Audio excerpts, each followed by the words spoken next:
내가 왕년에 라고 하면 한쪽 눈을 잃어버리고 앞으로 나아가는 사람이고요.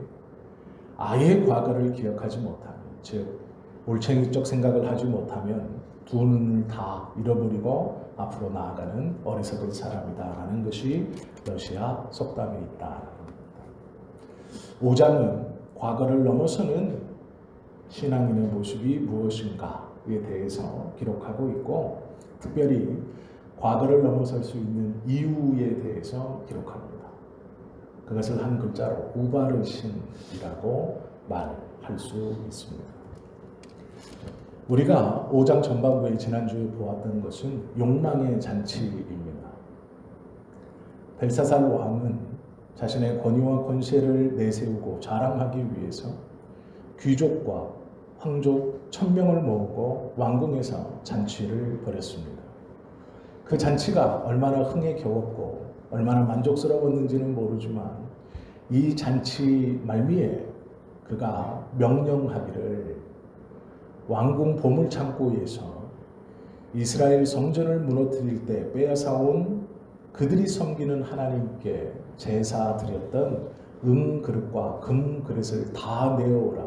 우리가 그것을 가지고 먹고 마시어 이 잔치의 흥을 더 돋궈야 하겠다라고 명령했고, 그들이 금잔과 은잔에 포도주를 따라 먹고 마시고 있을 때 호련히 벽에 손가락으로 쓴 글씨가 나타나기 시작합니다. 그것이 메데메데 우바르신이라는 글자였습니다. 잘 보시면 이 욕망의 잔치에서 이는 도를 넘어서고 있습니다. 즐기고 마시고 흥청거리고 있지만 어느 순간 그 즐거움과 그 흥청거림에 취해서 도를 넘습니다. 그것이 하나님을 섬기는 제의를 가지고 자기들이 먹고 마시는 것뿐 아니라 그 금잔과 은잔을 높이 들고 기뻐하면서 돌로 깎아 만든, 나무로 깎아 만든 우상들을 찬송하고 경배하고 있다라는 것이죠. 이것은 참담한 것입니다. 그런데 우리가 잘 생각해 보아야 할 한 가지가 있습니다. 그게 무엇이냐면 이 다니엘서가 누구를 위해서 쓰여져 있는가라는 것입니다. 사건에 집중하면 현장에 몰입하는 것은 좋은데 교훈을 잃어버립니다. 이게 무슨 얘기냐면 다니엘이 이 다니엘을 쓴 이유가 있습니다. 즉 이 다니엘서를 읽는 사람들이 있습니다. 이 다니엘서를 받는 사람들이 있습니다. 성경은 그 받는 숨겨져 있는 독자를 위해서 쓰여졌습니다. 이 다니엘서 5장도 그 숨겨져 있는 독자에게 하고 싶은 말이 있어 다니엘은 이것을 정확히 그리고 참담한 내용일지라도 숨기지 않고 기록하고 있습니다. 다니엘은 하나님을 경외하고 섬기는 사람입니다. 다니엘의 믿음은 의심할 여지가 없습니다.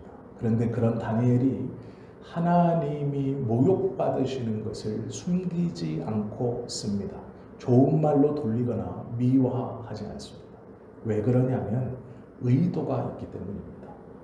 누구에게 들려주고 누구에게 깨닫게 하고 싶은 의도가 있기 때문입니다. 그것이 이 바벨론의 왕 벨사살은 아닙니다. 우리는 다 알고 있죠. 다니엘을 누구 읽으라고 쓴 겁니까? 이스라엘 백성들 읽으라고 쓴 겁니다. 이스라엘 백성들이 5장을 읽을 때 그들은 생각해야 됩니다. 두 가지. 첫째, 왜 망했는가? 우리 이스라엘은 왜 망했는가? 그리하여 왜 느부갓네살 왕에게 철저히 짓밟혀 나라가 풍비박산났는가를 생각해야 합니다. 느부갓네살은 다니엘 1장부터 끊임없이 자신의 강함, 자신의 권력을 자랑합니다.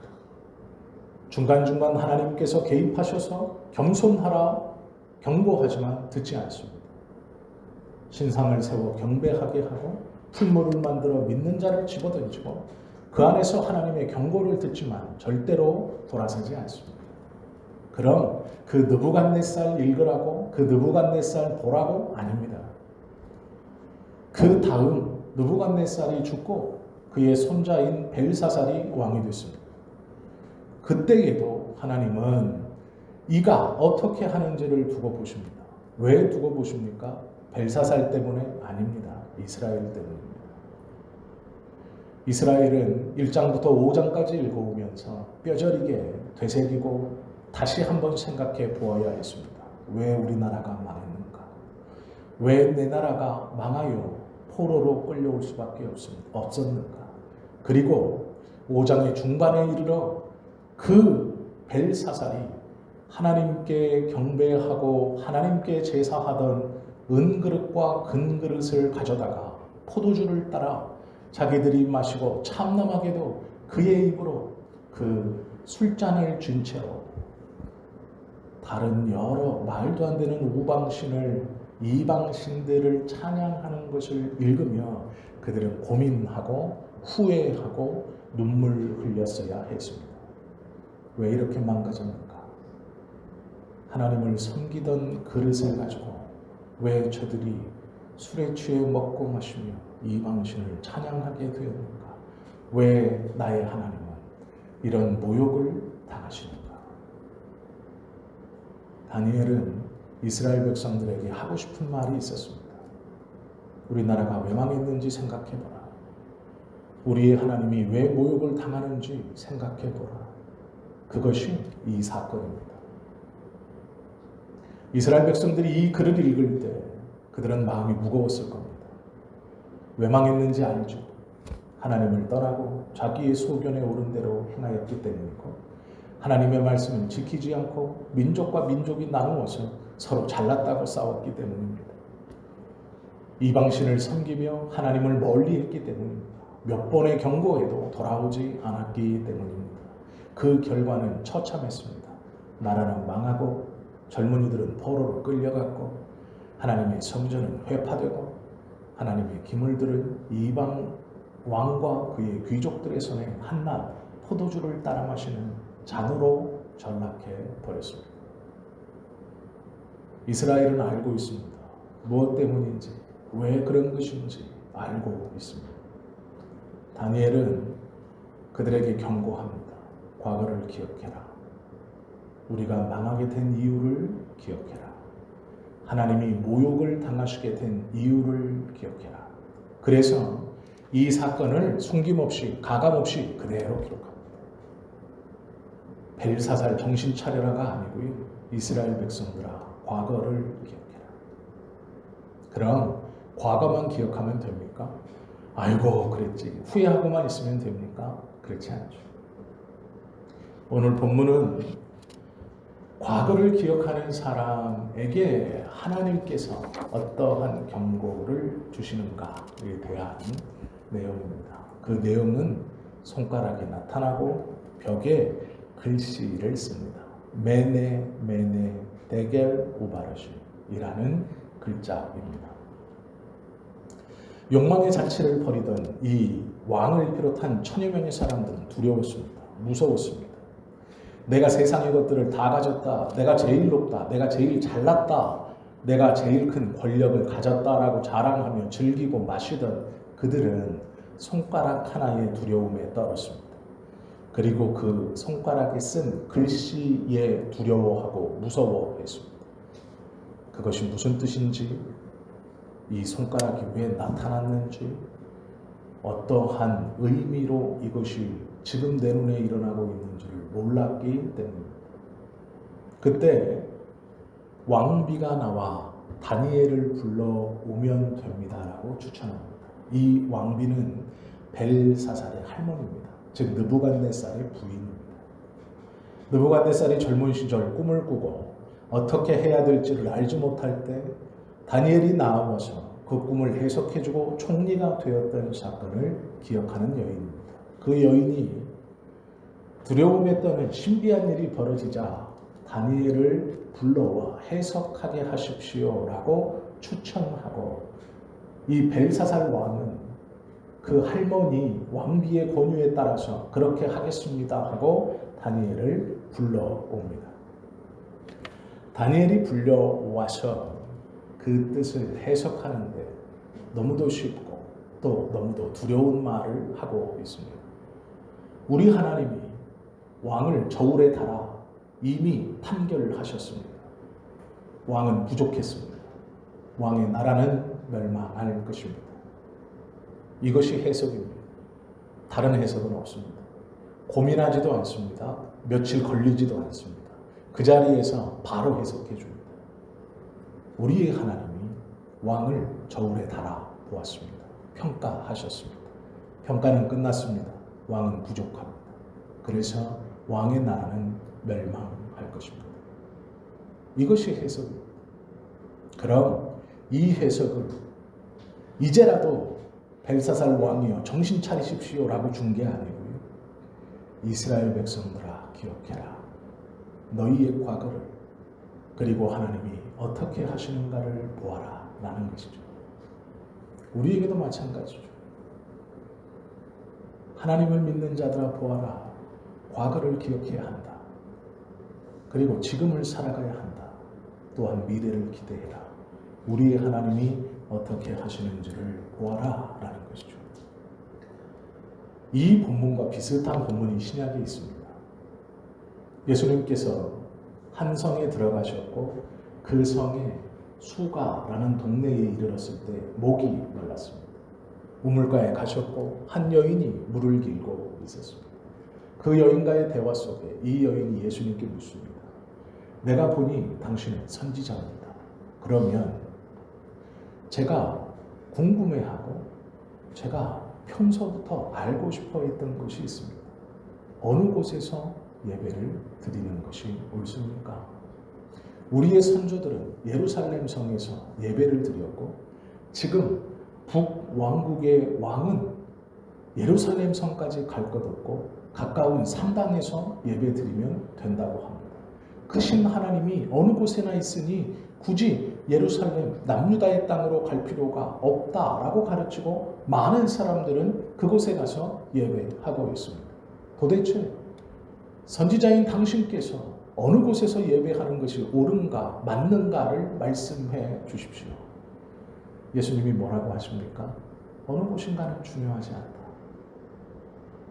어떠한 마음으로 하는 것이 중요하다라고 말하죠. 나라 부족합니까? 그 결과로 나라가 망합니까? 하나님을 섬기지 못해서 이스라엘도 망했고 하나님을 모욕해서 바벨론도 망하고 벨사살도 망하고 아니요, 그 말이 아닙니다. 이스라엘 백성들에게 하고 싶은 하나님의 말씀은 과거를 기억해라.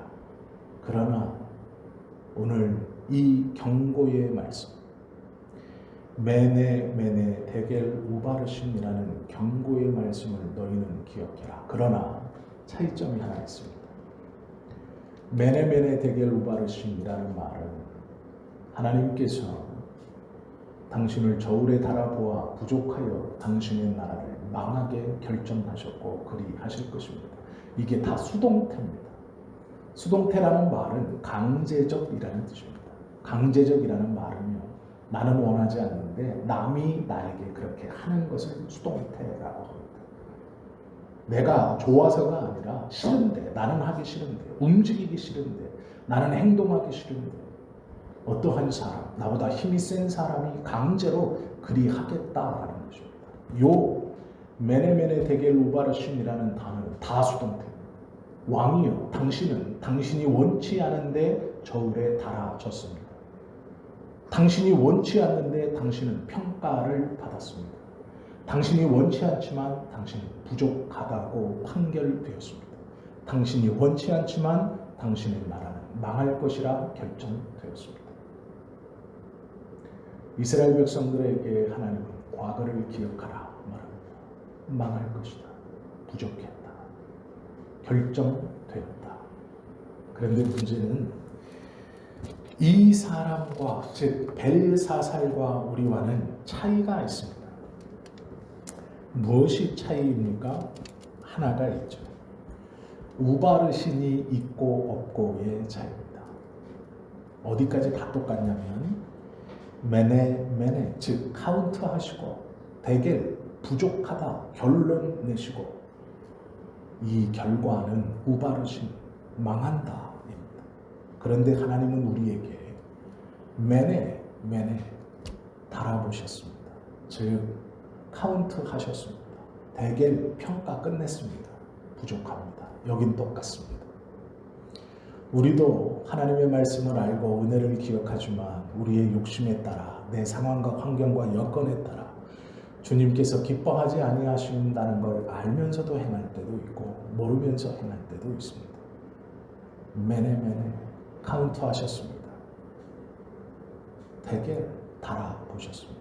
부족했습니다. 똑같습니다. 그런데 뭐가 있고 없고의 차이가 있냐면 우바르신이 이 벨사살은 있고 우리에겐 없고 이스라엘에겐 없다라고 말씀하십니다. 우바르신은 결론입니다. 결과입니다. 이러니 이게 따라오는 겁니다. 이건 떨어질 수 없는 것이죠. 그런데 여기까지는 똑같은데 요 뒤에가 다릅니다. 우리가 잘난 것이 있어서 뭐가 좋은 것이 있어서가 아니고요. 하나님께서 우리를 카운트하셨고 달아보셨고 결과값은 나왔습니다. 부족하다.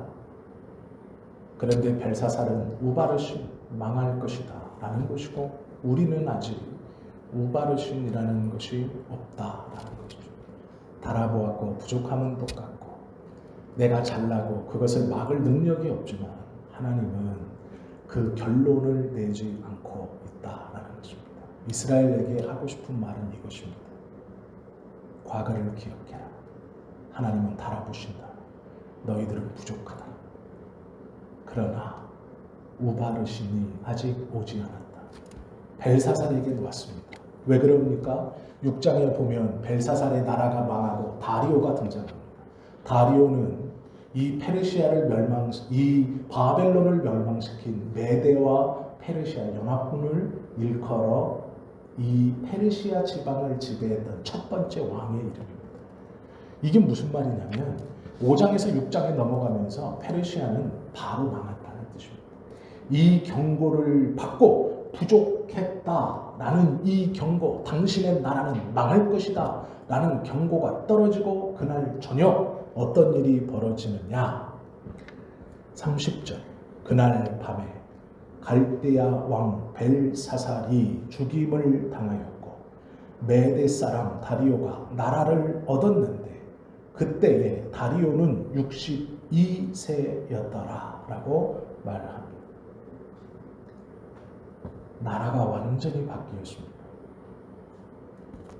아들이 아버지를 살해하고 왕이 된 게 아니고요. 왕만 바뀐 게 아니라 왕조가 바뀝니다.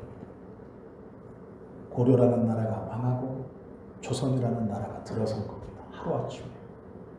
흔적도 없이 사라졌습니다. 그런데 뒤에 왕이 된 이 다리오가 어설픈 사람이 아닙니다.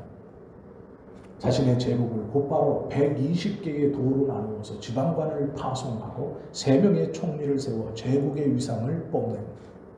이것이 다리오입니다. 벨사살은 하루아침에 망했습니다. 하나님의 경고가 떨어지자 망했습니다. 그는 죽었습니다. 나라는 하나님의 말씀처럼 망했습니다.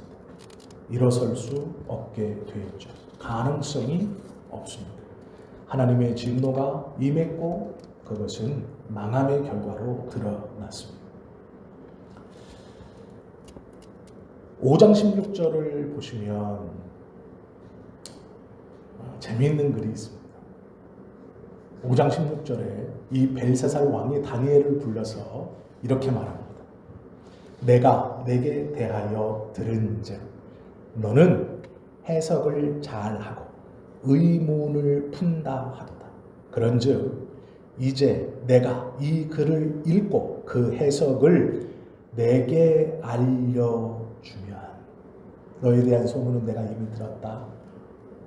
너는 해석도 잘하고 설명도 잘한다고 내가 들었다. 이 벽에 쓴 글이 무엇인지 나한테 알려주면 내가 너한테 자주색 옷을 입히고 금사슬을 내 목에 걸어 주어 너를 나라의 셋째 통치자로 삼으리라. 이것이 벨사살이 다니엘에게 한 내용입니다. 이 벽에 쓰여져 있는 글자가 무엇인지 나에게 알려주면 내가 너에게 자주색 옷을 귀족의 위를 주고 금목걸이를 주고 너를 존귀하게 해서 우리나라에서 세 번째로 힘이 좋은 통치자로 삼아주겠다라고 말합니다. 놀라운 것이죠. 바벨론은요, 그 당시 세계의 전부입니다. 제국입니다. 놀라운 힘과 놀라운 군사력, 놀라운 영토를 가지고 있는 가장 강한 나라입니다.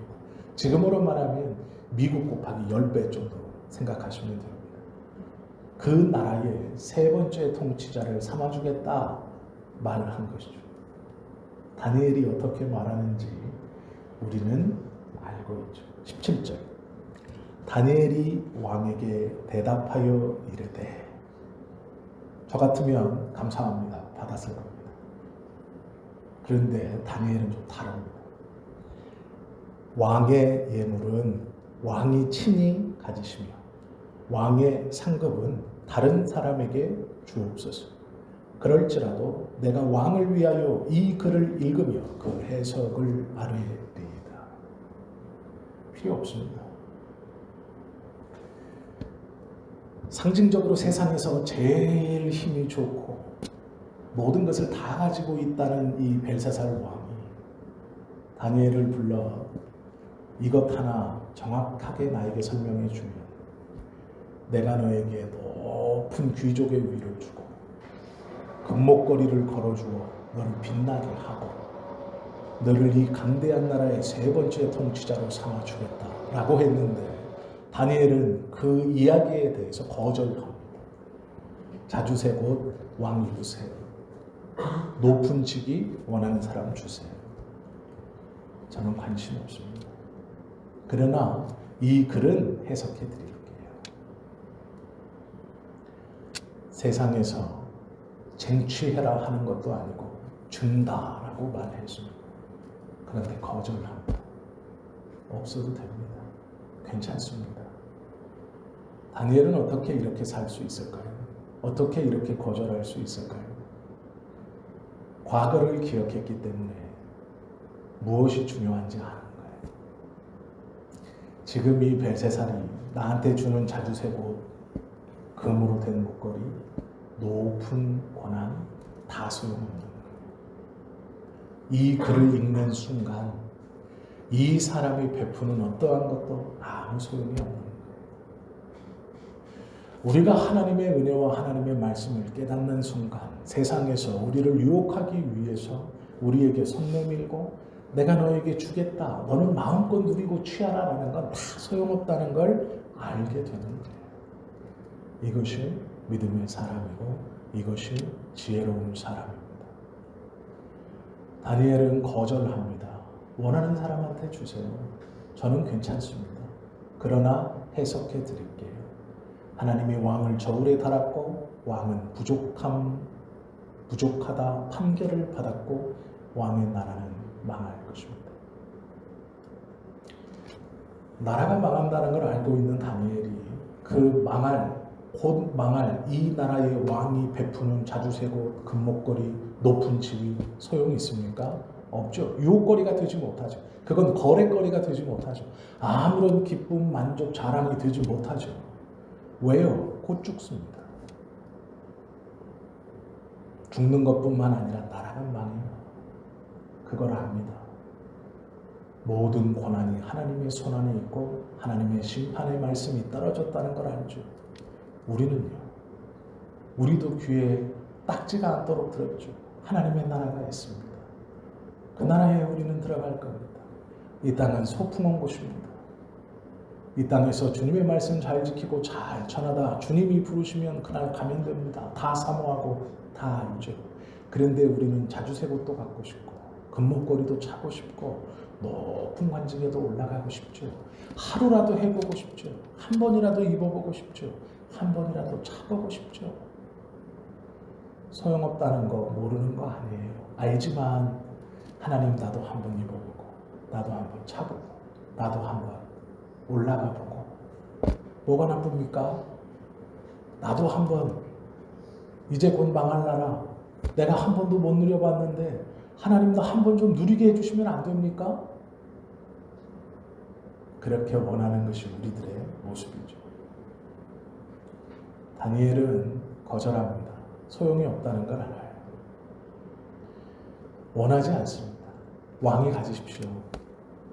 원하는 사람한테 주십시오. 라고 말하죠. 우리들은 왜 이렇게 하지 못하는가? 과거를 자꾸 잊어버려요. 하나님이 나에게 주신 은혜, 말씀을 자꾸 잊어버려요. 약속을 잊어버려요. 더 좋은 것은 아직 오지 않았다는 그 은혜의 말씀을 잃어버려요. 그래서 내 눈앞에 있는 것이 제일 좋은 것 같고, 내 눈앞에 있는 것이 제일 즐거운 것 같고, 내 눈앞에 지금 있는 것이 제일 자랑스러운 것 같아요. 과거를 잃어버리고 주님의 말씀을 잃어버리니 현재의 눈에 빠져서 그것만을 쫓아가려고 하고, 그것을 주시는 하나님은 좋은 하나님이고 그것을 주지 않는 하나님은 좀 좋지 않은 하나님이라고 생각한다라는 것이죠. 다니엘의 삶은 하나님의 뜻을 분명히 알고 거절하는 삶이었습니다. 우리의 삶도 마찬가지로 믿음의 사람의 삶의 모습에 부끄럽지 않아야 할 것입니다. 이 일 후에 어떤 일이 벌어지느냐? 주님의 말씀과 한치의 어긋남도 없는 일이 벌어져요. 벨사살은 그날 저녁에 죽임을 당하고 나라를 망합니다. 너무도 허망하고 너무도 가치 없는 삶이고 죽음이죠. 하나님께서 우리에게 똑같이 말씀하세요. 내가 너를 다 보았다. 메네메네 내게까지 와요. 너는 부족하였다. 그러나 우리에게 우바르시는 없습니다. 망한다. 라는 건 없어요. 왜요? 하나님은 오래 참으시는 분이시기 때문이에요. 그 우바르신을 치우기 위해 예수 그리스도를 우리에게 허락해 주셨기 때문이에요. 우리도 부족합니다. 우리도 저울에 이미 달려졌었는데 이미 부족하다고 결론 났어요. 우리 힘으로 할 수 없어요. 그래서 예수님께서 이 땅에 오셨고 날 위해 십자가를 지셨고 우리를 구원하셨다라는 것이 성경의 말씀입니다. 그래서 우리에게는 우바르신이라는 망함이 없어요. 세상의 것에 너무 눈 돌리지 않으셔도 돼요. 조금 부족해서 필요한 것은 있지만 그것이 없다고 죽는 것은 아니죠. 좀 불편할 뿐입니다. 성경의 말씀대로라면 그것이 없으면 좀 불편하죠. 그러나 그것 때문에 죽는 것은 아니에요. 조금 불편하게 사는 것, 그건 감수할 수 있잖아요. 엘리베이터 없는 집 어떻습니까? 오르락내리락 좀 불편은 하지만 충분히 살 수 있죠. 에어컨이 좀 시원치 않은 차 어떻습니까? 조금 덥지만 충분히 감당할 수 있죠. 조금 불편함을 감수할 수도 있습니다. 그것이 하나님께서 나에게 허락하시고 지금 나에게 주신 것이라면 그 불편을 좀 감수하는 것 어떻습니까? 그 불편함과 맞바꿀 수 없는 하나님의 나라, 더 좋은 것은 아직 오지 않았다는 그 약속의 말씀, 그것을 기억하고 하나님의 말씀 붙들고 더 좋은 것을 향해 한 걸음 한 걸음 전진해 갈 수 있는 믿음의 삶, 다니엘과 같은 하나님의 말씀을 기억하는 삶, 과거를 기억하는 삶, 그것을 받아들이는 삶, 그리고 미래의 약속을 신뢰하는 삶, 그 삶을 살아가는 것이 믿는 자의 삶이고 우리의 삶이 되어야 합니다. 내주하시는 성령님은 그 확신을 우리에게 허락하시고 그 삶을 능히 살아가시도록 우리와 함께 하실 것입니다. 히브리서 12장 2절은 이렇게 말합니다. 앞에 있는 기쁨을 위하여 십자가를 참으사 부끄러움을 개의치 아니하시더니 하나님의 보좌 우편에 계시느니라. 이것이 예수님의 길이었습니다. 또한 우리의 길이 되어야 하죠. 말씀을 마칩니다. 세상에는 세 종류의 사람이 있습니다. 죽음 전에 죽음을 맞이하고 또 영원한 죽음을 맞이하는 사람. 이 사람은 소망이 없습니다. 두 번째 사람이 있습니다. 죽음 전에 죽음을 맞이하다가 죽음 전에 생명을 만나는 사람. 그나마 나은 삶입니다. 그러나 우리들의 삶은 세 번째 삶의 사람의 모습이 되어야 합니다. 죽음 전에 하늘 생명을 맛보고 하나님의 나라를 맞이하는 사람. 이것이 우리들의 삶의 모습이 되어야 합니다. 지금 우리의 삶은 죽음 전에 하늘 생명을 맛보는 삶, 그리고 하나님의 나라를 맞이하는 삶이 되어야 합니다. 다니엘은 이스라엘 사람들에게 그것을 경고합니다. 그것이 5장입니다. 또한 하나님께서 오늘 우리에게 주시는 말씀이기도 합니다. 이 말씀을 마음에 품고 살아가시는 저와 여러분 되시기를 예수님의 이름으로 축원합니다. 기도드립니다.